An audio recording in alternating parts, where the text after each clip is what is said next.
Now, you knew you were playing with fire here. I mean, it's nothing new that the Bush family is quite powerful. Other members in our government don't want this information to come across. I know we only have a few seconds here before the break. If you hear the music, we'll get back to you afterwards. But what was your first reaction when you did go to the authorities with this information, or did you go to the authorities with this information?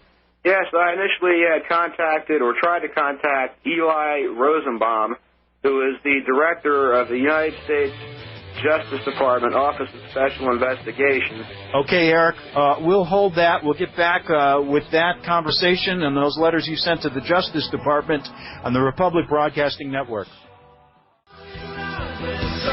All right, back with Eric Orion. He's written a book called The Bush Connection, a book yet to be published, a controversial book, a book that centers around the deathbed testimony of one Otto Skorzeny, a top-level SS man who was once the bodyguard of Hitler.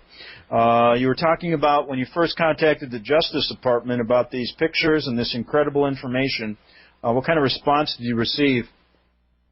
Basically, they thought it was a hoax, and they told me that I was mistaken, and that according to the CIA, all of them were all dead, and I was mistaken. That's what they told me. I was wrong. All right, so you didn't get any cooperation from them, which is not surprising. What was your next move? Well, later that night, I was over at Skorzeny's house, and his widow received a phone call that turned her white, and she almost passed out. Basically, someone from the OSI tipped her off that I had contacted them, and that I had known about them. All right. Huh. Yeah. Later that night, when I was coming back home, a car pulled up behind me, flashing his lights, wanting me to pull over. So I pulled over. I knew something was probably going on, so I was ready. And someone walked up next to me. It looked like he had a gun in his hand, possibly, so I sped away. All right. My girlfriend was in the car at the time. All right, and I sped through 3 lanes of traffic and went into a local shopping center, and he pulled right behind me. He gave me a dirty look, then he pulled a couple feet away, then he drove off. But now, I'm sure they tried to put a hit out on me. That's what it was. I'm sure of that. Okay, so basically, was the girlfriend you were with, was that Skorzeny's daughter? Yes, yes.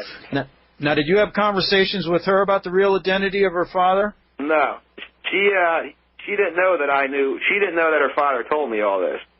That's why I'm no longer going out. She broke up with me when the government tipped her off that I wrote a book about her family. Okay. So you didn't, that was a very touchy situation there then, correct? Yes. All right. Skorzeny then basically was jilted by the Bush family with money he thought he was owed. He tells you this incredible story right before he dies, gives you a whole shoebox full of pictures, and I'm looking at some of them. One page I'm on, I think it's page 9 here. Skorzeny talks about, did he tell you about what really happened to Hitler?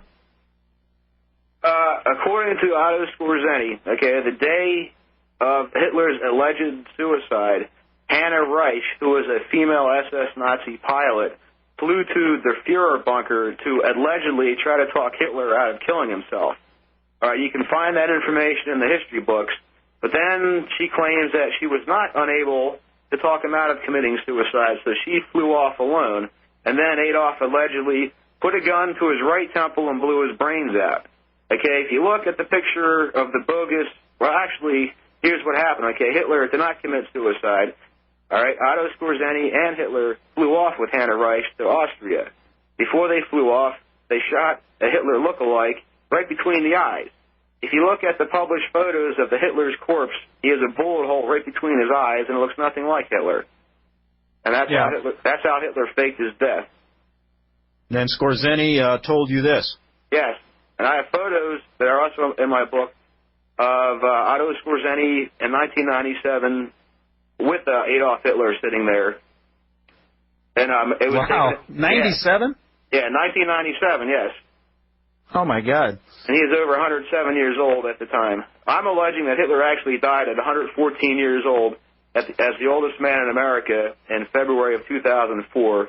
I'm alleging that his name is William Coates, C-O-A-T-E-S. According to Otto Skorzeny. 114 this man lived? That's what I'm alleging, yes. And that's in my book, and there's a photo of him in there with Otto Skorzeny taken at Montana in Glacier National Park and McDonald Lodge. Now, would Skorzeny agree with you? Did he tell you that? Yeah. Well, you know, anything's possible. I mean, people do live, they say the good die young, so perhaps that is true, but that's just, we'll leave that go. We could spend a whole hour just talking about that. Let's get on to George Bush, how Bush plays into this whole story. You get to, I believe you start talking first, you mentioned earlier. Let me get out the phone number for the second half hour, 800-313-9443. You're alleging Skorzeny told you that Bush actually wasn't the son of Prescott Bush, but actually the son of Nikola Tesla's accountant, George A. Sheriff, Schreff Sr., correct? Yes, that's correct. All right, now put me back in that room where Skorzeny was, his house, telling you this story. How did he relate this to you? After he had given me a shoebox, I was full of photos. I was going through the photos. So he was telling me a little bit about each one, and I came across some of the ones of young George Herbert Walker Bush. And on the back of the photos, it also said Sheriff Jr., George H. Sheriff Jr. Then he told me all about who George H. Herbert Walker Bush really was. Okay, just hold that, because I know I want to listen to that, and let's hopefully this 3 minutes goes by quickly. We're going to take a break, be back with Eric Orion on his book yet to be published called The Bush Connection. Okay, let's get right back at it. We're talking to Eric Orion and his really controversial book, The Bush Connection. And, you know, we might as well just tell the jury of American public opinion out there that, you know, some people are going to look at this story and say that you are a disinformation artist trying to lead people off into a wrong direction, a wild goose chase. Other people are going to swear by what you say. I say, you know, the truth lies somewhere between here and Mongolia, and we need to hear everything and listen to everyone's stories. You spent 6 years of your life researching this, telling me you weren't going to do that, and you are telling the truth, and we are going to give you your forum as we should. Now, we were talking about, just pick up where we left off. You were in the room with Skorzeny telling us about George H. Sheriff, not President Bush, actually, former President Bush, not being the son of Prescott Bush. Tell us, pick it up right there, Eric. Well, basically, Skorzeny had claimed that when George Herbert Walker Bush was young, I guess about the age of 14, he was working for Nikola Tesla, but his real name was not Bush. That was not his last name. It was Sheriff, George H. Sheriff Jr. All right, George H. Sheriff Jr., and his father were stealing inventions from Nikola Tesla to give to Adolf Hitler to help him win World War II. Okay, eventually, Nazis, Otto Skorzeny and Reinhard Gehlen murdered Nikola Tesla. Okay, the history books claim that Nikola Tesla died in his sleep. No, that's not what happened. Skorzeny personally murdered Dr. Nikola Tesla, along with his comrade, Reinhard Gehlen. They stole his best inventions to give to Adolf Hitler. Okay, then Otto Skorzeny, along with the whole SS Gestapo after World War II, merged the SS Gestapo with the American OSS to form the CIA. And that's how the CIA came about, with stolen Tesla technology and stolen Holocaust money. Now, now Skorzeny told you that he actually killed Tesla, right? Both of them, yes. He actually claimed to have killed Nikola Tesla after he told him all about his inventions, and he left with blueprints of his best, most secret inventions. Interesting. Now, I'm looking at a picture on page 13 of your book here. You were a bad boy, George, and it shows a picture, looks like a home picture of, it's a sheriff standing on the left, 14-year-old George H. Bush in the middle, along with Prescott Bush in 1938 in Germany. Correct? You remember that photo? I'm looking at that. It's Otto Skorzeny standing on the left, and young George Bush is in the center with Prescott allegedly on the right. Okay. Now, did he ever comment on that picture? I don't have any comments other than Otto Skorzeny is who he says he is, and he was a direct connection to the Bushes his entire life. He was basically George Herbert Walker Bush's bodyguard. Along with being Hitler's bodyguard, he watched over George Herbert Walker Bush, too. Okay, now how did Bush, according to Skorzeny, get away with this change of identity, and how did he come over here to America? How did Prescott Bush get involved? Did he get into the specifics of this story? And have you tried to verify this with birth certificates? Yeah, a couple of things. I did contact the Milton, Massachusetts Office of Vital Statistics, and I did obtain a certified copy or an official-looking copy of a birth certificate for George Herbert Walker Bush, evidencing that he was, in fact, born to Prescott Bush in the United States, but, of course, that was easy to fake.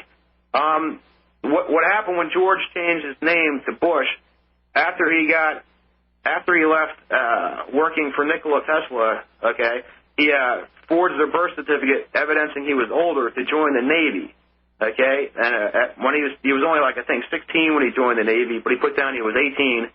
But he said his name was not sure if he put down Bush on there. And that's how, this whole masquerade got started. Now, was he connected with the Prescott back then? Oh, yeah. Oh, see, Prescott was a Nazi sympathizer, okay, and he was convicted for training with the Nazis during World War II. Prescott Bush, a lot of people don't know this, but he ran the Union Banking Corporation, and Hitler was sending stolen Holocaust money to Prescott Bush to launder to help states create a Fourth Reich in America. All right, Roosevelt found out about this, and he had him arrested and had his company seized under the Trading with the Enemy Act. All right, so Prescott was a convicted Nazi, and they had lots of Nazi sympathizers in the Navy and the whole U.S. government, to help young George Bush along with his lie throughout his whole military career. Huh. Now, so he adopted George H. Bush, correct? Yes. According to Skorzeny. Yes. Okay. Now, the question becomes, this is probably the most controversial part, one of the most controversial points in your book.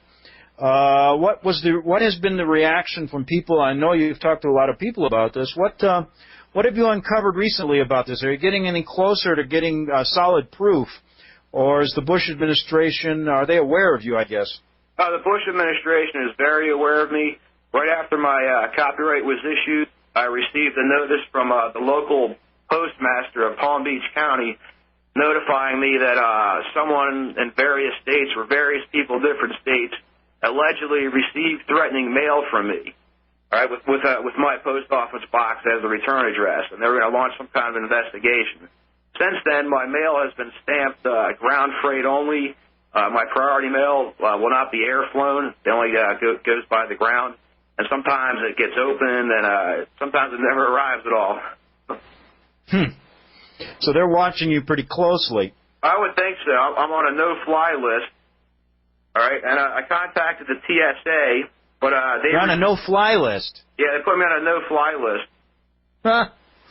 Now, you know something? There's a civil rights violation if I've ever heard one. Yeah. But I contacted the TSA underneath the Freedom of Information Act request. And their letter states that, it says, in regard to no-fly lists, the TSA does not disclose the names and identifying information of individuals on the watch list. So they're not going to tell me if my name's on there or not. So that means, of course, I'm on there. So when's the last time you went to the airport? I haven't flown in years. I don't like to fly, for one thing. Okay. Before you got involved in this, and Skorzeny told you all this stuff, what were you doing? What's your background? I mean, people are going to wonder about you just because, you are in either in the right place at the right time or the wrong place at the wrong time, however you look at it. But tell me what you were like prior to this, what you were doing. My background, first of all, I'm 38 years old. I'm Jewish. I'm a former Eagle Scout. I have a BA in marketing. I'm also a licensed mortgage broker and a licensed real estate broker. So I was selling real estate and brokering mortgages in the state of Florida when this came along. Now, were you ever involved in any groups or anything that may benefit from this type of information if it is not real? I mean, people are going to question you, so deeply. They're going to know what color socks you wear every day. So tell us a little bit about your motivations. I mean, is there any deep political motivations people would find out about if they searched your background?